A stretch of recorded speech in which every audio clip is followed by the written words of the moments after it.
itsura ng jumper? Ano na itsura ng Festac? Di ba jombang yung tinding? Ano na itsura ng Festac? Tama na nga. Diyos ko, tinatanong ko lang ang itsura, ang look, ang itsyo. Ano? Ano? Puro daw ng pasa. Ha? Maraming bata? Ay, mabuhay! Pero ang sabi naman ni Camille, siya lang naman daw ang gumawa nun. Siya ang nagpasabasa sa sarili niya? Nakakaloka din ano? Diba? Diyos ko, oo. Eh, kahit si Lola din pa yung may gawa nung kay Lena, tama lang sa kanya yun, Nay. Correct, mabuhay. Kapa, huwag ka naman makisali. Ikaw ipangako mo sa akin na wala kang gagawin kay Lena.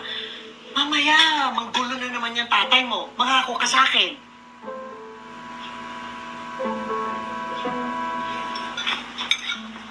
Rigol, maupuhan na, handaan na kita na almusal. Ay, Lena, dear! Anong nangyari? Ba't para kang dalmatian? Hindi ako nakikipagbiroan sa'yo, Roda. Diyos ko, dahil binabati ka lang agad, nangangalit ka na agad, para kang aso na gusto mga agad. Aw, aw, aw! Hoy, Roda! Tumihimik ka! Aga-aga eh. Tay, May pasok ka pala. may malaking transaction kami, Tay. Kaya pinabot ako ng boss ko ng mas maaga.